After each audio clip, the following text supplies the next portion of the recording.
Are you looking for a strategy? One strategy that you can employ that's going to make the difference in your business, bring you some success, bring you some sales? Well, there is, and we're going to talk about that today. Hello, my name is Bill Arnold. I'm president of Prevail Marketing. You may find us at prevailmarketing.com. Every day we try to give you some suggestions, some tips, some strategies, things to help you grow your business through better sales and marketing. All this information we're giving you is based on a wealth of experience.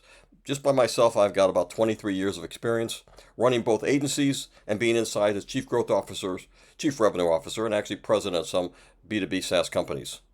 So it comes from what has worked for us in the past, what we've seen our clients have success with. The concepts we're giving you are not just pie in the sky, they're actual campaigns that we have run time and time again across multiple variety of verticals with multiple clients. And today we're going to talk about, well, we got a call actually from somebody who said, look, I've got problems. And he went through and regaled me with a story, a sad story of woe that, he's got on the bad foot of some people and they've got some negative reviews and he doesn't know what to do with it and he doesn't have a lot of resources and he just really was frustrated. And he said, is there anything you can do? I can't hire you yet, but anything you can do to help me out? Well, I said there is. And we talked about several different things. And I'm going to not talk about him in particular because obviously that's proprietary, but I'm going to talk about some previous clients I've had, and they fall in the same category. They had the same situation. I had a client back in 2020, healthcare. I'm sorry, the pandemic. It was a healthcare client, and basically they had run afoul of a lot of patients. Why? They just didn't know how to ramp up for all that they saw. They didn't see what was coming. Who did, right? And because of that, they got a lot of terrible reviews on Yelp and on Google, and it was killing their business because people did not want to come to see them anymore because they had such negative reviews. And so they came to me and they said, what can we do? And the first thing I went, and by the way, we don't have enough ability, we can't create enough content. We can't just do what you say by creating great content, distributing the content. We don't have the resources. So my answer to them, and what we're going to talk about today, is user-generated content. Content that your clients, your prospects, those who have come, brand advocates, have created for you on your behalf. And so let's talk about this healthcare company. I'm going to give you three different scenarios. Start with this healthcare company. Again, they had a problem. They had bad reputation. They had Yelp and Google poor reviews. First thing we did is help them fix the problem because you can't just advertise, promote if you still have a bad problem. So we said, look, let's make sure that we incentivize your employees. Ensure that they're getting the best healthcare service provided. We're going to give every single employee a bonus if they get mentioned in a positive review by one of the clients. Well, my goodness, you know what happened? Hey, I've always said that compensation drives behavior. And in this case, it was no different whatsoever. It drove behavior. We got a skyrocket number of positive reviews. Every single one of them was from a legitimate patient, and every single one was for a person. Now, sometimes they didn't close their names because they were HIPAA concerns. They didn't want to do that. That's fine. But they did identify themselves as a undisclosed person, which we go back and verify, and was got a positive review on Yelp. That's number one. Also, to fix the problem, we had the office call every patient a post-visit follow-up from the medical office a couple of days later, just making sure that the problem has been ameliorated and that they were doing fine and that they had any questions, they could ask at that point. Again, at the end of that, they said, look, if you're interested, please, here's a link. We're going to send it to you. Please give us a review on how you think we did. It wasn't cherry picked. Everyone got the same offer. We also did something else. We also got them to invest in a marketing automation tool for post-visit surveys. And so every time if someone came to the office, 3 hours after they left, they got a text from the office asking them how they rate their visit. And whether it was poor or not great, they were given some opportunities at the end of that. They were given the opportunity, look, if you want, you could have a immediate callback from someone in the office manager or chief of the office, a physician, who can address your problems and concerns. Or you can go rate us, and here's some links to go rate us on Google or Yelp. It didn't matter the quality of the review. They all were given that option.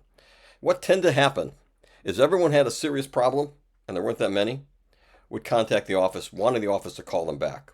When that happened, the problem was addressed, handled, and they were again given the opportunity to make a review.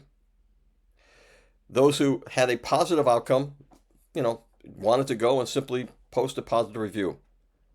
And so that really was the program we put together. Now, I just want to give you one caveat before you do this, because you have to be very, very careful how you do something like this. There's something called review gating, which is, as it sounds, it's not good.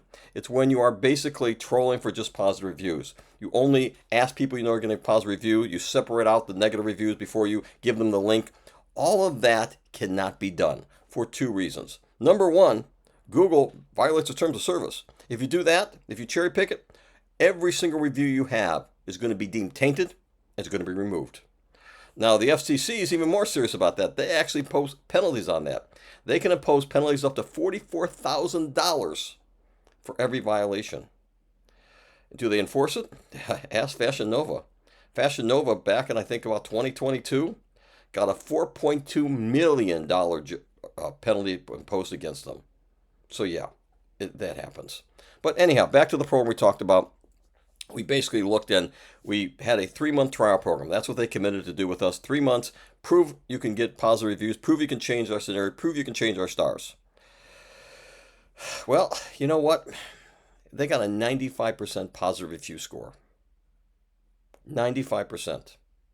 And at the end of 3 months, there was still an imbalance in positive versus negative reviews. Absolutely an imbalance. However, in this case, the imbalance was there were so much more positive reviews, the negative reviews seemed negligible at that point. So it worked. Second scenario, had a SaaS client, this also during the pandemic. They did not have a problem. They had a great product, they had a great customer support, they were doing a great job, but they were not taking advantage of user-generated content. They had a lot of happy customers and a lot of goodwill they're just leaving on the table. Just like B2C customers have Yelp and Google and put reviews, there's lots of third-party review sites for B2B. G2 Crowd, Capterra, Software Advice, Finances Online, all of these are B2B review sites. And the client wasn't taking advantage of them. So the first thing we did was we enhanced every site. We made sure it was optimized for every feature on there. So when someone would go there, they could see the best version of our client. Then we worked with our client. The goal was to get 50 positive reviews per quarter. And so this reached out a twofold approach. Anytime there was a customer service issue, that client was asked with some links and please go rate us. We also had senior management contact these people afterwards. Imagine getting a call from a senior management after you had an issue, a problem with the product, asking if it's been handled to their satisfaction, what we could have done better. You don't think that elicited positive reviews by itself? You got another thing coming. We did that. We had them do that. Because again, you have to have a good program. You don't market a bad program. You market good programs. If it's not good, you fix it before you market. So we had them do that. We also basically had senior management reach out to all their previous contacts over the past few years. And you know what? They called out, reached out, was not just saying, give us a review. It was, by the way, we just want to check in with you. We want to take your temperature. We want to see what we could do even better. And what happened was they got a lot of people at the end of those conversations. They asked me to make a review, a lot of reviews. Remember, they had 50 reviews. They wanted to get a quarter for 1 year. By the end of 6 months, they had met that goal.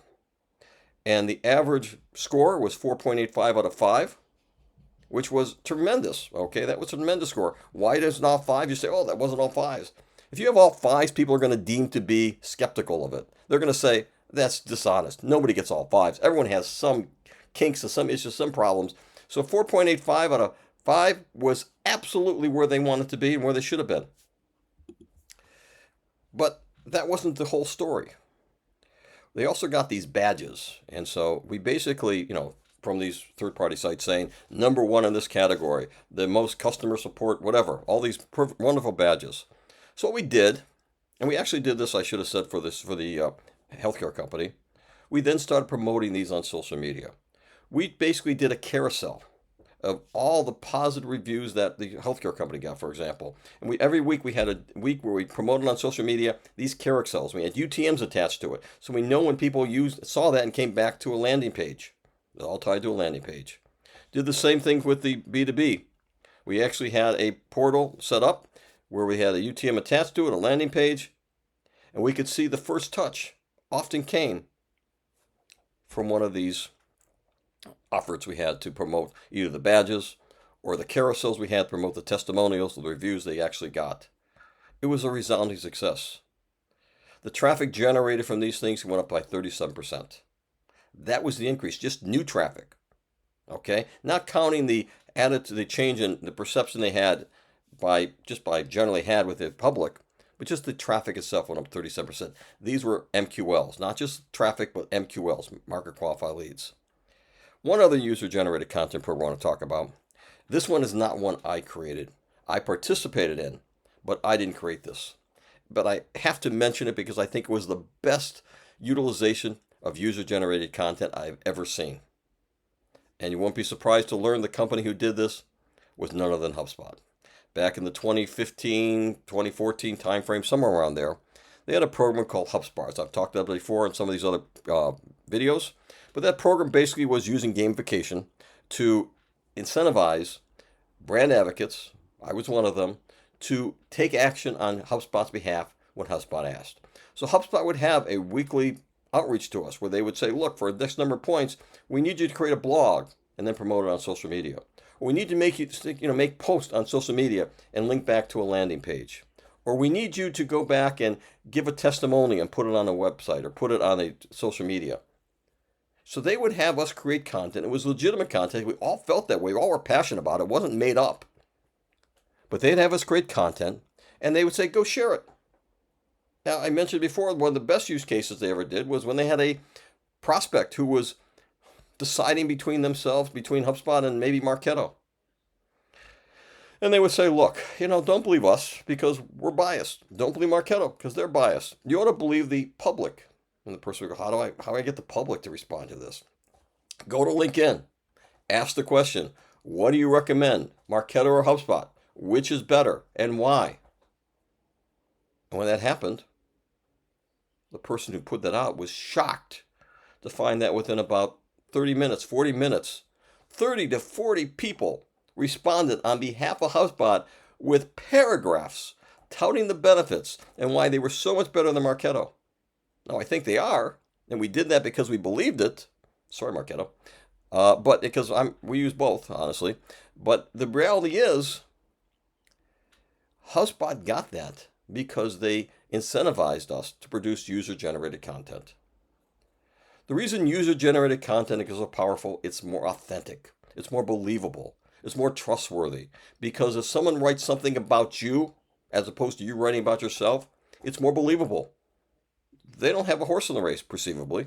They're saying this because they had a passion about something you did well for them. So when someone sees that content, it invokes a social proof. I've talked about Robert Cialdini and his psychology of influence. The fact that there are triggers that we all follow. We all take shortcuts to make decisions. And we see user-generated content that's positive about a company, as well as negative, in fact. It's a shortcut for us. It's saying, oh, I can rely upon this person because they sent this information, and they're not biased. They're saying this because they're just trying to pass on their experience, good or bad. And so, the one thing you can do, if you truly want to change your stars, and you want to do it for low cost in the most believable, trustworthy manner possible, is implement a user-generated content program.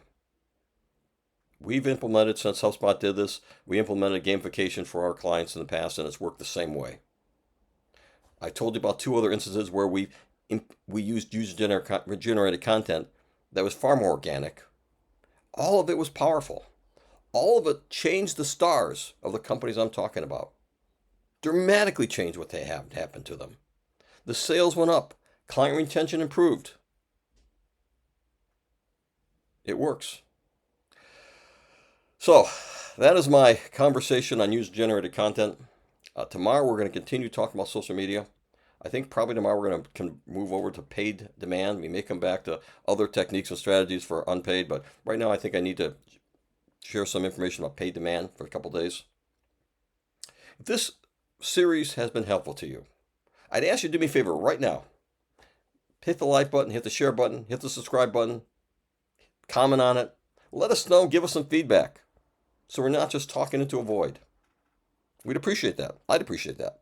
Making sure I'm getting somewhere that's resonating with everybody. If you have some problems or concerns that you have of your own business, and we'd just like to talk to someone, talk it through somebody who's been there, done that, has the battle scars to prove it, fill out a form on our website. Send us an email that you find on the website, or give us a call. We got a phone number on the website. I'd love to have a talk to you about your business, what your problems are. Just like this other company, we gave them some free advice and gave them the tools to go out and do it on their own. So maybe that's all that comes of it. If you need more help, we certainly are able to do as well. So until tomorrow, I really want to thank you for being here. I want to thank you for the time. I want to thank you for the feedback I'm getting. We appreciate that. Have a good night.